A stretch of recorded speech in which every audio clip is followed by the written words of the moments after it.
Escape Pod, Episode 833. The Heroine Kokofe. By Ifu J.E.B. Tai-O.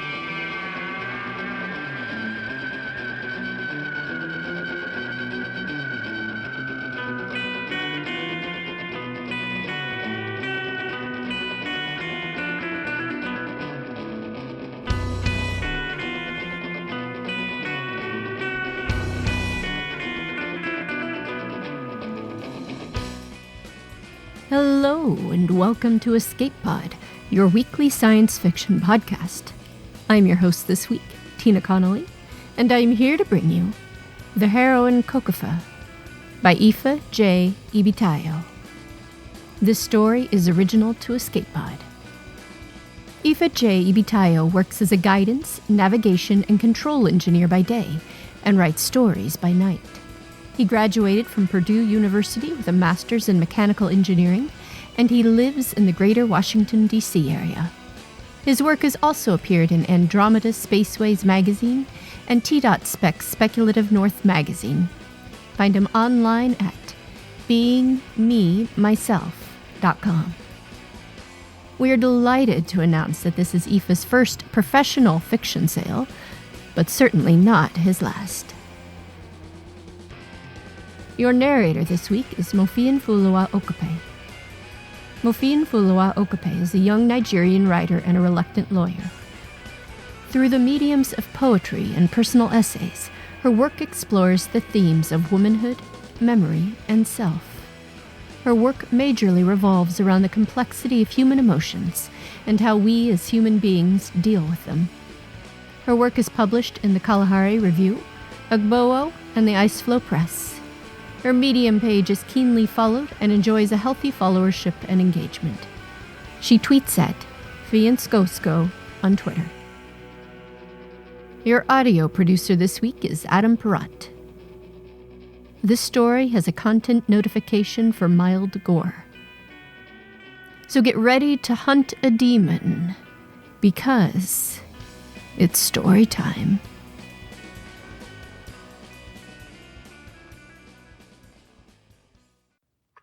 The Heroine Kokofe by Ifu J.E.B. Tai-O, narrated by Mofienfuluwa Okape. Kokofe awoke an hour before dawn, crusty-eyed and groggy. She wobbled to her feet and washed her face. Her simulaclip projected her reflection before her eyes. Already dressed, her pink all-weather blouse draped over her delicate frame. Her bird-thin cheekbones jutted out of her light brown face. The glow from the simulaclip in her hair coated her skin in an unearthly off-white haze. She brushed her teeth and applied some blush. Don't want to look like a ghost before I hunt a demon, she thought wryly. At least that was what Agba ceremonies used to be about. Killing the demon without to put to death the demon lurking within. Much to her surprise, the pleasant aroma of frying sweet potato wafted into her bedroom. She hefted her backpack and stepped out of her room. It's been a long time since you cooked, Kokofe said as she took a seat at their dining table. Baba stood over a frying pan simmering on their porter stove. It's time I remember how to. You won't be in our home much longer. Kokofe bit her lip. Yeah. Baba finished scraping the fried potato slices onto a plate and glanced at Kokofe. None of that, Coco. Today is a glorious day for our tribe. I even trimmed my beard for the occasion. He stroked his salt and pepper goatee, and Kokofe couldn't help but laugh. He slid a bowl of oatmeal and a plate of fried sweet potatoes in front of her. She stabbed a hunk with a fork and used it to scoop up a bit of oatmeal. She took a tentative bite. Her eyes lit up as she tasted the semi-sweet combo. Not too bad, right? Baba said, spearing a sweet potato for himself. They finished eating and washed the food down with fruit juice. As Kokofe and Baba strode out of their home, a light dusting of low-globe pebbles lit the dirt path to the village square. The nearby twin gas giants, Ibeji 1 and Ibeji 2, twinkled in the twilight like bright morning stars. Twin-tailed foxlets scampered to the edge of the path, stared at her with their bright green eyes, then skittered away when she drew near to them. The steady hum of insects buzzed at the edge of her hearing. Baba glanced up at the stars and said, "Mama and Sheshe will watch over you today." Kokofe nodded. "And God's orishas will provide you food to eat, water to drink, and rest at night." Kokofe bit her tongue, stilling the sharp response that rose in her mind. She did not want to argue with him. Not today. A minute shy of 6 a.m., they arrived at the village square. It was dominated by the repurposed carcass of the Kwanzaa, their colony's one-way ticket to this pristine planet. It lay like a sleeping leopard, food vending stalls and stores cramped to the bursting inside its corrosion-resistant hull. Long ago, someone had painted large eyes on its bow, and they glowed at Baba and Kokofe as they stepped into view right on time for the Agba ceremony. But as the sun rose, so did their village. Hundreds of years and thousands of light years still hadn't cured her people's penchant for impunctuality. Most of their neighbors arrived by 6:45, and their village chief, Mamalu, a boulder of a man with a bass voice as deep as God's, sauntered in half an hour later. A few Birikome joined the ceremony as well. The natives were mahogany brown and humanoid, but their skin had a consistency like pocked stone. Their concept of time was even fuzzier than the Yoruhilis, but a handful of the early risers had been able to wake up in time. Ali Dayo Lalaru, Muhammad said to Baba, "As Kokofe's father, you lead us in the morning prayer." "God is glorious." Baba bowed his head as he continued. "God is good. God is mighty. You have blessed us with your Ori and sent your Orishas to watch over us. We commit this Agba ceremony into your hands. Let your will be done. Amen." "Your will be done. Amen," the community replied. "Amen," Kokofe muttered. Muamalu clapped his hands together and said, "We have gathered here today for the Agba of Kokofe Lalaru. If she defeats her demon, she will be a full adult in our community when she returns.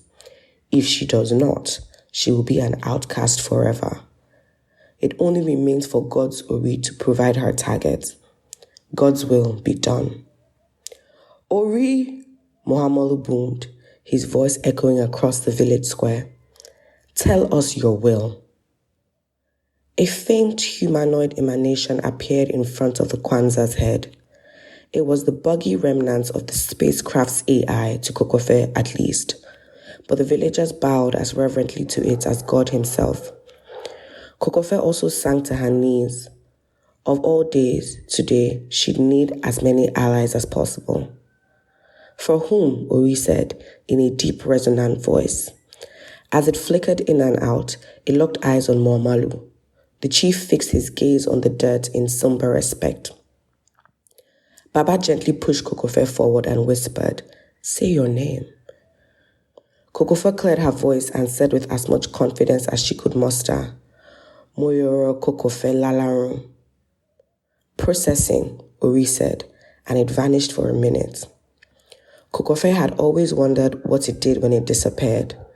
The strange cross-referencing associations it made between the colonists' names and the colony's animals was still very much beyond her. It returned and said, "Akata," a hologram of a humongous hairless canine with savage fangs and the devil's eyes glared down at them. An old woman shrieked and someone muttered in their native tongue of Yoruhili, "The accursed have no luck." "God's Ori has spoken," Muhammadu boomed, but there was a quiver in his voice. "His will be done." "His will be done," the crowd responded. The words caught in Kokofe's throat as she tried to repeat them. Tears stung her eyes. She glanced at Baba, and his normally placid face was gritted in what looked like early onset rigor mortis. "Who will accompany her?" Muamalu asked, scanning the crowd. It shrank back as one man at his request, and family was not allowed to come with her. Muhammadu swallowed hard. In that case, Kokofe, a deep rumble interrupted them. It was at the lower edge of hearing range, but unmistakable. Who said that? He asked. A Burukame, over 2.5 meters tall, large, stepped forward. His eyes were a startling shade of blue, deeply recessed into his rocky face. He had golden etchings all over his body, the marks of a well-respected Burukame. He repeated, I, Tomo, go. Murmurs spread through the crowd.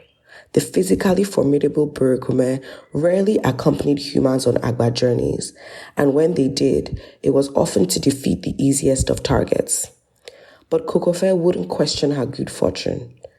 I accept Tomo as my companion. Muhammad nodded. Let the hunt begin. God be with you. At that word, the crowd formed a line, and each person approached Kokofe and repeated, God be with you. Some of the aunties laid a motherly hand on Kokofe's shoulder or whispered a quick prayer over her before turning away. When the last of the well-wishers had passed by, Baba stepped up to her. She struggled to swallow and said, It's the Akata. Baba stroked her braids aside and said, I know, but things will turn out differently for you than your sister. You have a Burukome with you, and God is with you. He is faithful. God be praised, Kokofe replied and gave Baba a fierce hug. She turned away from him towards the rising sun. She nodded to the Burukome accompanying her, and they set off towards the wild red-green grassland that spread away from their village. At the end of the grassland, Kokofe turned to Tomo and asked, Why are you accompanying me? My people have few news stories, Tomo said, staring intently at Kokofe. Live through this, story live on. Kokofe gaped at him. Sacrificing one's life for the sake of having something to talk about, she'd never understand. She took a step into the tall red glass, and the tips of the plants parted in response to her alien presence. She activated her simio clip and brought out a holographic map. Most of the land around the village had been well mapped in the first few years of its founding, and each new creature had been added to the Ori's local fauna database. But there was a kilometers-long dark blob close to the village, the Akata's territory. Kokofe took a deep breath. She pointed at the map and said, We'll arrive there by morning if we refill at this watering hole. Hopefully, we'll spot some animals to hunt at that stop as well. Is that acceptable? Tomo made a bubbling noise that sounded like a deep burp, the Burukome equivalent of yes. They trudged forward in silence, picking their way through the tall grass. The sun rose high into the sky, beating down on Kokofe and sending rivulets of sweat streaming down her face. Not even halfway to the watering hole, she'd already drained her water bottle. A half-hour later, she started panting. She bent her knees and gulped down air. Can we stop for a second? Why that sound? Tomo asked. Just a little thirsty, she said, smiling weakly. Well, this is disappointing. My Agba's over before it began, she thought. She settled to the ground and asked, How are you doing? I drank a few weeks ago, Tomo said, settling to the ground next to her, and Kokofe's eyebrows shot up. They settled back down as sleepiness enveloped her. She slapped herself. There were other sources of water in the grassland beside the watering holes. She forced herself to her feet and craned her neck in all directions. Tomo, you're taller. Can you see if you can find any wilt fronds? I cannot, he said as he remained sitting. Kokofe ground her teeth. Can you please stand up and check? It is a matter of life or death. The Burukome released a massive sigh and lumbered to his feet. He looked around for a minute, then pointed and said, Over there. Kokofe put her pack down and hopped as high as she could. Sure enough, she saw several stalks of what looked like dying grass among a patch of perfectly healthy vegetation. She excitedly strapped her pack back on. She pushed her way through the grass until she reached the stalks. She pulled and twisted a wild frond until she uprooted them. Under them lay a shallow, muddy pool of precious water. God be praised, she cried as she took out her water bottle and filled it up. As she drank, the filtration straw cleansed the mucky water, and she satisfied her thirst. She drained half the bottle, filled it back up again, and yelled back to Tomo, "Let's go." By late afternoon, they reached the first watering hole. A veritable buffet of creatures crowded around it, lumbering shag oxen, hopping crow rabbits, and apathetic tryphons. Kokofe set her pack down and unlimbered the pieces of her sister's precious rail rifle. She struggled for a few minutes to construct it. Then she set her sights on a shag ox, sunning itself several paces from its pack. Its coiled tusk glinted in the sun. As she shakily took aim, Tomo asked, "You shoot good?" "Of course," Kokofe said. She took a deep breath and thought, "Just like Sheshe taught me." She fired. The shag ox didn't even flinch as the bullet passed by it, but the nearby crow rabbits did. They squeaked in fear so loudly that Kokofe winced. They stomped on their slower brethren as they hopped away from the watering hole. The shag oxen bellowed and trotted off as well, leaving only the elephant tryphons. They didn't even seem to have noticed the disturbance as they continued sucking water with their primary trunk and munching grass with their food trunks. "Of course, me no?" Tomo asked. Kokofe ground her teeth. "That's what I wanted to happen." She jogged over to a trampled crow rabbit. It stared up at her with mortified black eyes like inlaid pearls. She pressed her hand to its crushed rib cage and nodded. Some of its bones might have spread through its body like shrapnel when it'd been stomped on, but it felt mostly intact.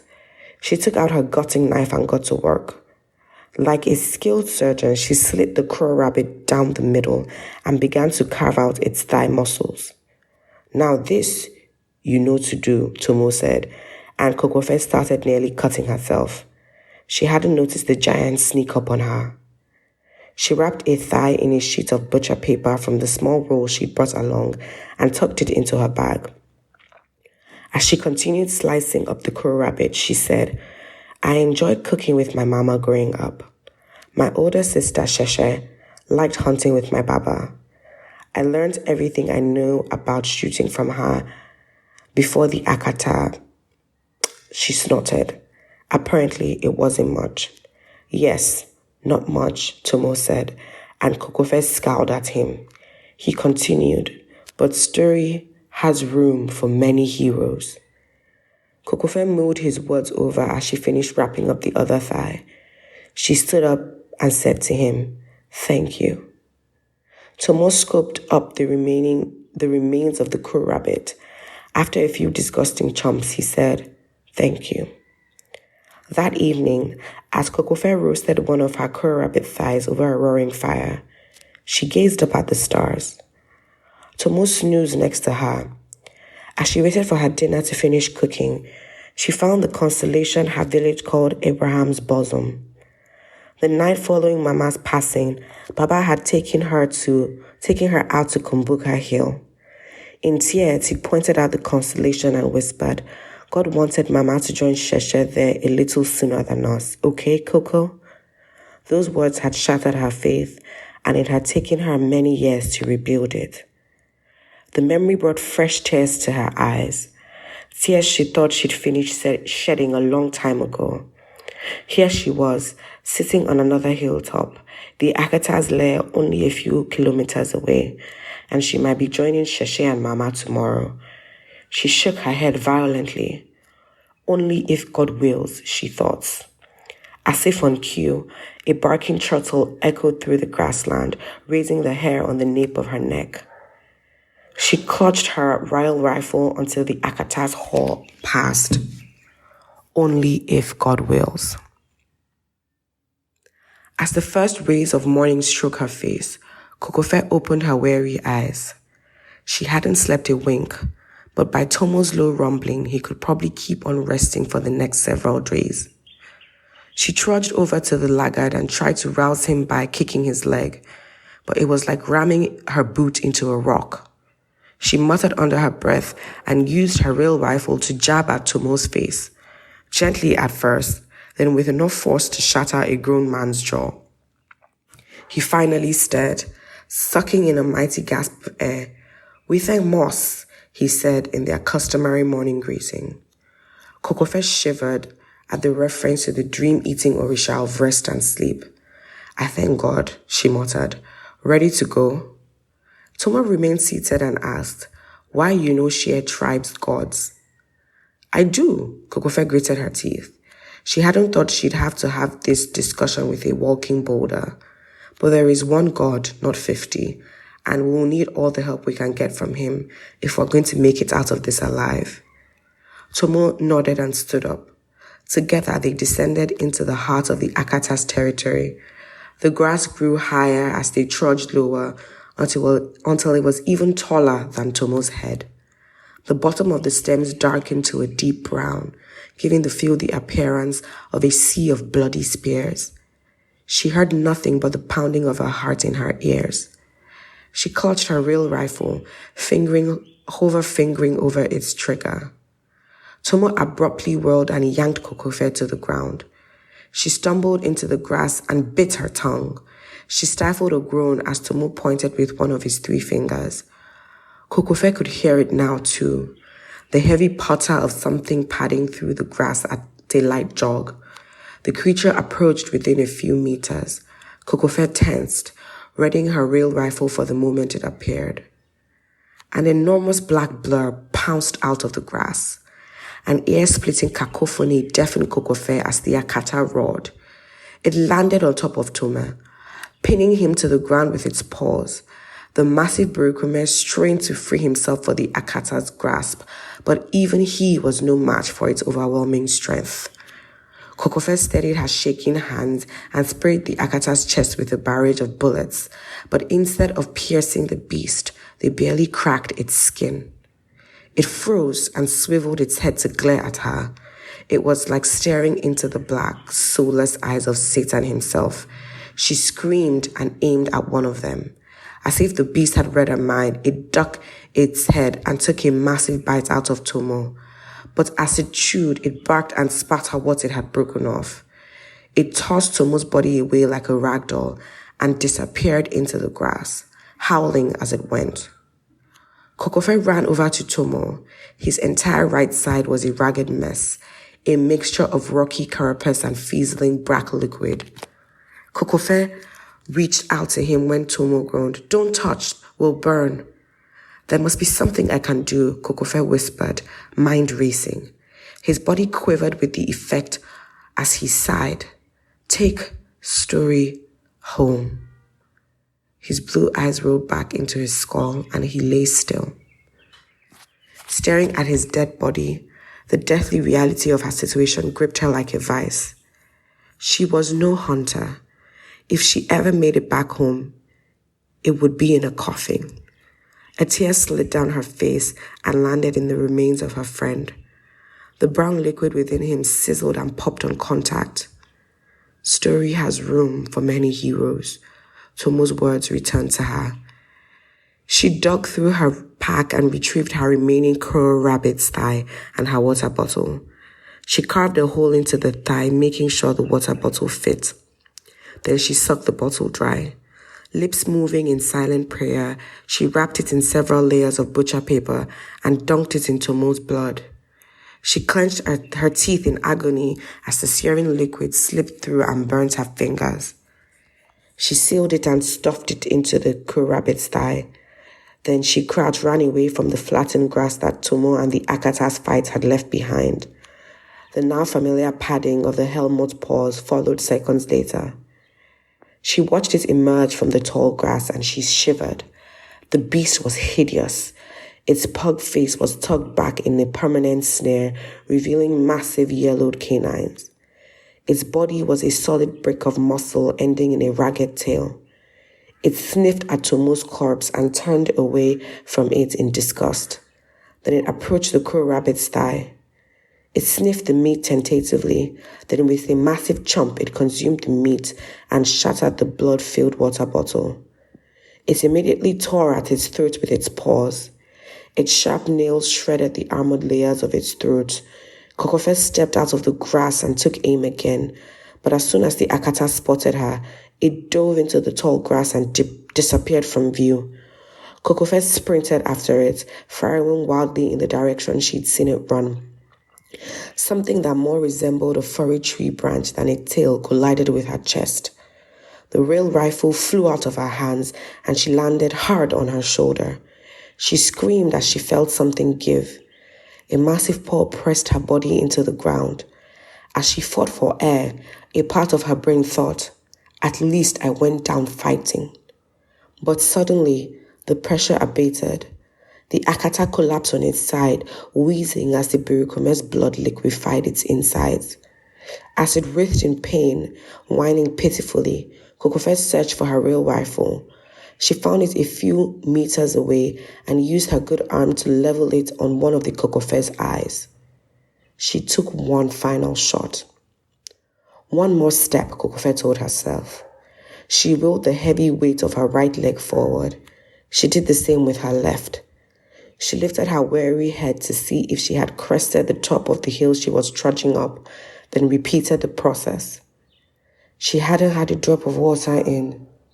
She couldn't even remember how long. She had even lost track of where she was going. Her internal compass urged her forward, just barely. One more step, then I'll take a short break. She'd been telling herself that lie over and over again, the hope of rest pushing her exhaustion back just enough for her to keep plodding forward. But as she collapsed to one knee, the weight of her backpack weighing her down, she thought she might finally take herself up on that offer. Coco. She knew she must be hallucinating. Her father wouldn't be all the way out here, but at least the sound was comforting. Something began to shake her. Coco, wake up, Coco. Kokofe's eyes fluttered open, and she saw Baba leaning over her, alarm in his eyes. Several other villagers surrounded her, and she realized she must have reached the top of Kumbuka Hill. As Baba helped her to her feet, her bag slipped open and the heavy jawbone of the akata toppled out. As the rest of the villagers stared in disbelief, Baba hugged her tight and whispered, "You've lifted the curse on our family, Coco." When Kokofe groaned, he let go. He eyed her arm and asked, "What happened to your shoulder?" Then he looked around and asked, "What happened to Tomo?" Kokofe sniffed back tears and whispered through cracked lips, "Baba, get the birikume. I need to tell them our story."